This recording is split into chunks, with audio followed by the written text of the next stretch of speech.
तो गाइस, जैसा कि हम लोगों ने हमारे पिछले पार्ट में देखा था कि कैसे सब लोग आस्था को बहुत ज्यादा परेशान और बुली किया करते थे क्योंकि आस्था के पास बिल्कुल भी मैजिक नहीं होता। लेकिन आस्था का सपना वो होता है विजिट किंग बनने का, जो कि पूरी दुनिया का सबसे स्ट्रॉन्गेस्ट मैजिशियन होता है। सारे लोग उससे कहते हैं कि ये इम्पॉसिबल है आस्था, और तुम कभी भी विजिट किंग नहीं बन सकते क्योंकि तुम्हारे पास मैजिक ही नहीं है। लेकिन आस्था कभी भी गिव अप नहीं करता और बहुत ज्यादा ट्रेनिंग करता है। एंड एक दिन आस्था की मेहनत फाइनली रंग लाती है एंड उसके पास उसकी 5 लीफ ग्रिमवॉर आ जाती है, जो की एक मैजिकल बुक होती है जिसके अंदर एक डीमन होता है। इसके बाद ये और इसका भाई यूनो दोनों कीका टाउन में आ जाते हैं, जहाँ पर इनका मैजिक नाइट एंट्रेंस एग्जाम होगा, जिसमें अगर ये लोग पास हो गए तो ये लोग बन जाएंगे मैजिक नाइट्स, मतलब एक तरह से मैजिकल सोल्जर्स। ये दोनों कीका टाउन में घूम रहे होते हैं जहाँ पर इनका एंट्रेंस एग्जाम होगा। आस्था जिधर भी देख रहा होता है उसे मैजिक ही दिख रहा होता है एंड वो अपने बगल में एक बहुत ही बड़ा सा कैसल देखता है जो कि विजिट किंग का होता है एंड यहीं पे विजिट किंग रहता है। आस्था यूनो से बोलता है, देखना यूनो, एक दिन ये कैसल मेरा होगा, सोचना भी मत ये मेरा होगा।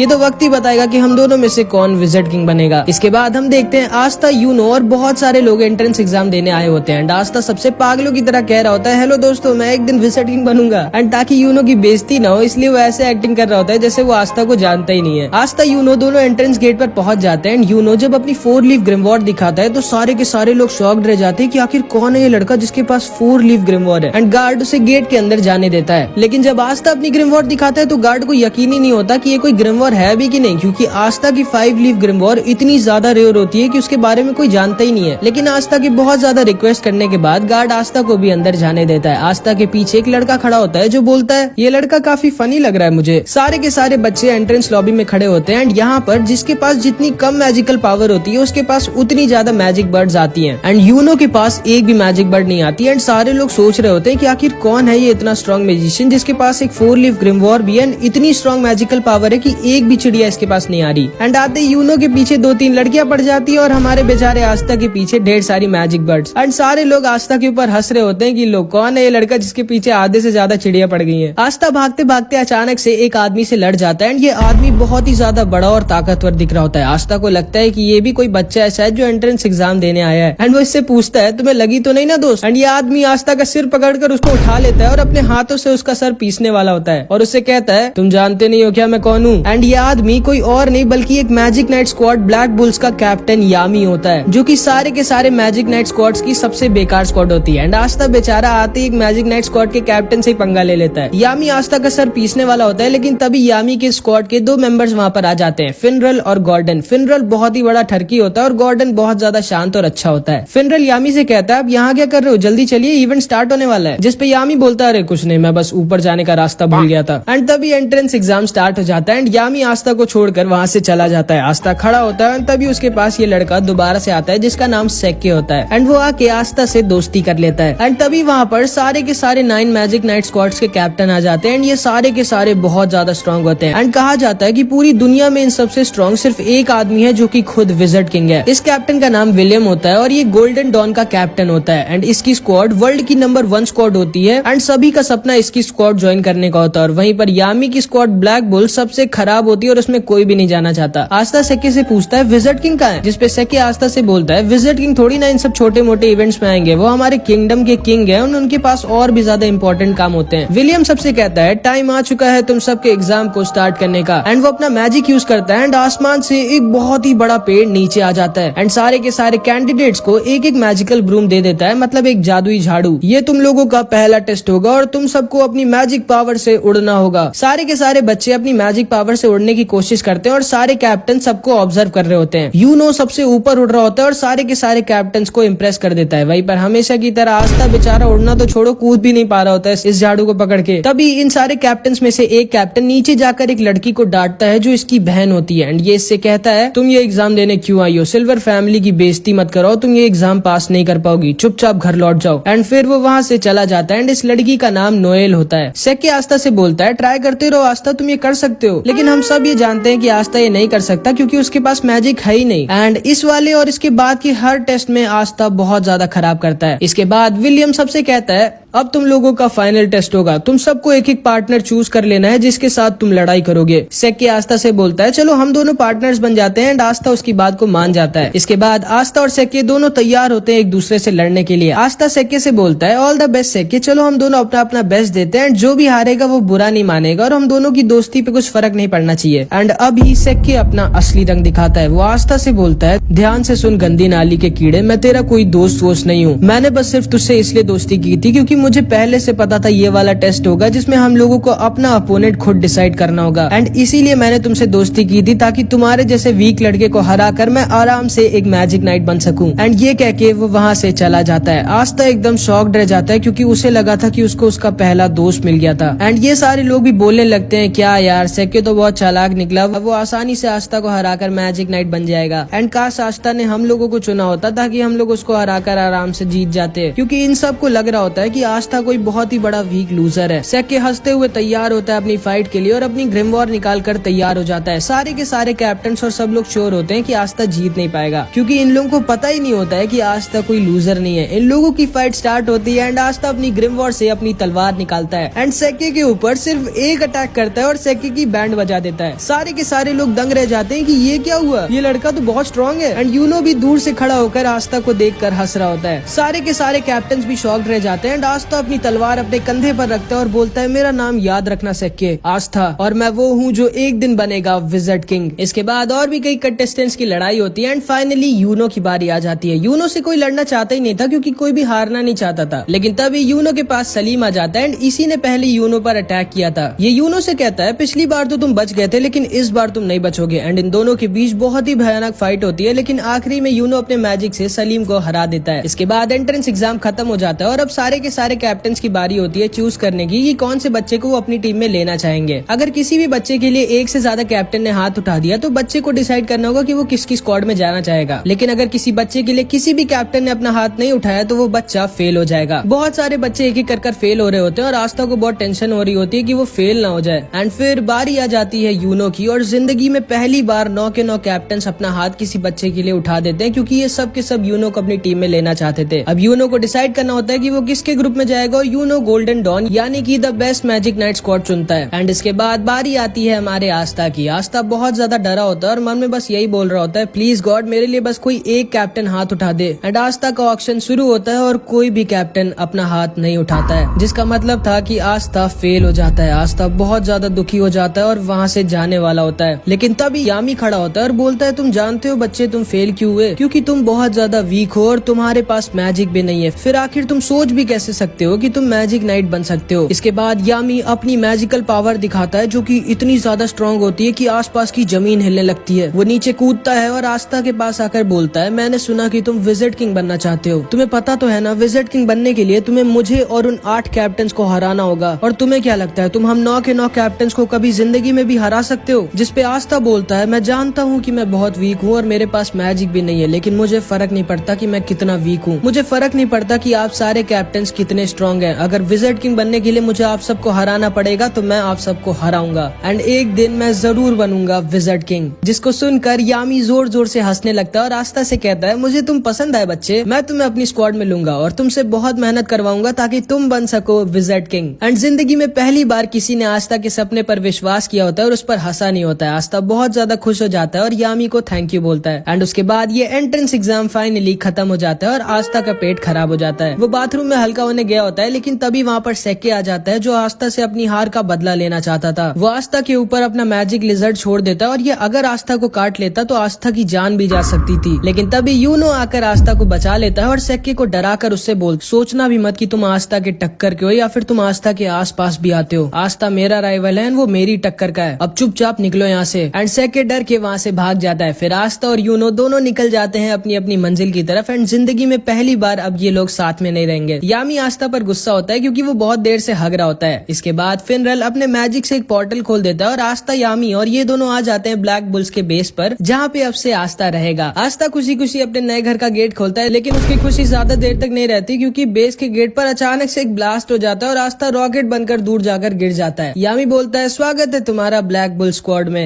एंड इधर यूनो से एक उसका सीनियर जिसका नाम क्लॉस होता है वो बोल रहा होता है मुझे यकीन नहीं होता तुम्हारे जैसे गरीब लड़के को जो किसी रॉयल फैमिली का भी नहीं है उसको विलियम सर ने गोल्डन डॉन में रख लिया। सोचना ही मत कि तुम अपनी जिंदगी यहाँ पर कभी मजे में बिता पाओगे। एंड ये कह के वो वहाँ से चला जाता है। एंड इधर आस्था अपने नए टीममेट से मिलता है और समझ जाता है ये सब के सब हिले हुए हैं। यामी सबसे चिल्लाकर बोलता है तोड़ फोड़ करना बंद करो तुम लोग। एंड वो खुद पीछे की दीवार तोड़ देता है। ये सारे के सारे यामी को देखकर बहुत खुश हो जाते हैं और यामी सबको आस्था से मिलाता है। आस्था सबसे बोलता है मेरा नाम है आस्था और मैं हाजी विलेज से आया हूँ। जिसको सुनकर ये सबके सब शॉक्ड रह जाते हैं कि आस्था इतने छोटे से गाँव से आया है और इतना गरीब है, लेकिन फिर भी उसने मैजिक नाइट एंट्रेंस एग्जाम पास कर लिया। फिर फिनरल आस्था को बाकी लोगों से मिलाता है। इस लड़की का नाम वेनेसा होता है एंड ये 1 नंबर की पियक्कड़ होती है। एंड ये आस्था के पास आकर बोलती है तो तुम्हारा नाम आस्था है, तुम्हें एक गर्लफ्रेंड चाहिए क्या? जिसको सुनकर आस्था बहुत शर्मा जाता है, लेकिन वो मना कर देता है क्योंकि वो सिस्टर लिली से ही प्यार करता है। एंड शायद वेनेसा ने थोड़ी ज्यादा पी रखी थी क्योंकि वो आस्था के सामने ही उल्टी कर देती है। फिर फिनरल आस्था को लक से मिलाता है जिसको लड़ाई करना बहुत ज्यादा पसंद होता है। एंड लक आस्था से पूछता है बताओ लड़ाई करोगे क्या मुझसे? एंड तभी आस्था के पास एक दूसरा लड़का आ जाता है और आस्था से कहता है ओए ये मेरी बहन है मारी और इससे दूर रहना वरना मैं तुम्हें मार डालूंगा। जिसपे आस्था कहता है मैं जानता भी नहीं हूँ ये लड़की कौन है भाई। इस लड़के का नाम ग्लॉच होता है एंड ये अपनी बहन से बहुत ज्यादा प्यार करता है, बहुत ही ज्यादा। एंड फिर वो बाकी के मेंबर से भी मिलता है। यामी बोलता है जिसको भी आस्था का टेस्ट लेना है जल्दी जल्दी ले लो। जिसको सुनकर उसके सामने मैग्मा खड़ा होता है और कहता है ठीक है मैं तुम्हारा टेस्ट लूंगा ये देखने के लिए कि तुम ब्लैक बुल्स ज्वाइन करने के लायक हो या नहीं, क्योंकि मुझे नहीं लगता कि तुम्हारे जैसा लड़का जो एक रॉयल फैमिली का भी नहीं है और एक गाँव से आया वो डिजर्व करता है मैजिक नाइट बनना। एंड अगर तुम मेरे टेस्ट में पास हो जाओगे तो तुम्हें मिलेगा ये मैजिकल रोब और तुम फाइनली एक मैजिक नाइट बन जाओगे। तो बोलो तुम्हें चाहिए ये ब्लैक बुल्स का रोब? हाँ चाहिए मुझे, अभी क्या भी चाहिए। फिर मैग्मा आस्था का टेस्ट लेता है एंड पहले तो वो उससे बहुत मुश्किल एक्सरसाइजेस करवाता है, लेकिन आस्था बचपन से ये सब करता आ रहा था तो वो आसानी से सब कर लेता है। एंड उसके बाद मैग्मा आस्था से कहता है ये तुम्हारा फाइनल टेस्ट और मैं अब तुम पर अटैक करूंगा और तुमको मेरे अटैक से बचना होगा। एंड फिर मैग्मा उस पर अपने मैजिकल फायर बैट बॉल से अटैक करने लगता है। एंड आस्था आसानी से उसके अटैक्स डॉज कर रहा होता है जिसपे मैग्मा थोड़ा गुस्सा हो जाता है। वो उसके ऊपर एक बहुत ही बड़ा और फास्ट फायर बॉल से अटैक कर देता है जिसको आस्था डॉज नहीं कर सकता था क्योंकि वो इतनी ज्यादा फास्ट और बड़ी थी। लेकिन तभी आस्था अपनी ग्रिमवॉर्ड से अपनी तलवार निकालता है और उसकी तलवार को देखकर सारे के सारे लोग शॉक्ड रह जाते हैं कि ये इतनी बड़ी तलवार उठाया कैसे हुआ है। एंड आस्था अपनी तलवार को बैट की तरह यूज करता है एंड मैग्मा के अटैक को वापस उसी के पास भेज देता है। यामी आस्था से बहुत इम्प्रेस हो जाता है क्योंकि ना तो सिर्फ आस्था अपनी तलवार से किसी के मैजिक को कैंसिल या फिर खत्म कर सकता है बल्कि वो मैजिक अटैक्स को डिफ्लेक्ट करके वापस भी भेज सकता है। एंड ये सारे के सारे लोग समझ जाते हैं कि आस्था कोई ऐरा गहरा नहीं बल्कि काफी स्ट्रॉन्ग मैजिशियन है। मैग्मा भी आस्था के पास आता है और उसकी तारीफ करता है और उससे कहता है माफ करना मैंने ये बोला था कि तुम छोटे से गांव से आए हो, असल में जो तुम्हारे गांव के बगल वाला गांव है मैं वहाँ का हूँ। जिसको सुनकर आस्था शॉक्ड रह जाता है एंड ये सारे के सारे लोग भी आस्था की तारीफ करने लगते हैं। चार्मी भी आस्था को अपना केक दे देती है एंड आस्था की सबसे थोड़ी बहुत दोस्ती हो जाती है। एंड ऊपर से एक लड़की चुपचाप आस्था को देख रही होती है एंड वो आस्था पर पता नहीं क्यों बहुत ज्यादा गुस्सा होती है। एंड फिर आस्था को फाइनली मिल जाती है उसकी ब्लैक बुल्स की रोब, जिसका मतलब था कि आस्था अब ऑफिशियली एक मैजिक नाइट बन चुका है और अब यहाँ से आस्था की जिंदगी का एक नया सफर स्टार्ट हो जाता है। मैग्मा आस्था को उसका नया कमरा दिखाता है और उससे कहता है माफ करना यही एक बेकार सा कमरा खाली पड़ा है। लेकिन आस्था इतना बेकार सा कमरा पाके भी बहुत खुश हो जाता है क्योंकि जिंदगी में पहली बार उसको उसका खुद का कमरा मिला होता है एंड वो खुशी के मारे रोने लगता है। तुम्हें सच में कमरा पसंद आया आस्था? हाँ बहुत पसंद आया। चर्च में हम सारे के सारे इससे भी छोटे कमरे में साथ में सोते थे और अब तो मेरे पास खुद का एक कमरा है। एंड आस्था अपने कमरे की सफाई करने लग जाता है। इसके बाद आस्था और यूनो दोनों वापस चर्च भेजने के लिए एक एक लेटर लिखते हैं ये बताने के लिए कि वो लोग पास हो गए। यूनो का लेटर पढ़ के फादर और सारे लोग बहुत खुश हो जाते हैं और पार्टी की तैयारी करने लगते हैं। एंड आस्था की राइटिंग इतनी गंदी होती है कि कोई समझ ही नहीं पा रहा होता है कि उसने लिखा क्या है। फादर सिस्टर लिली से कहते हैं देखो उसमें क्या लिखा है, कब तक वापस आ रहा है आस्था, क्योंकि वो जरूर से पास तो नहीं हो पाया होगा। इसमें लिखा है कि वो पास हो गया। क्या?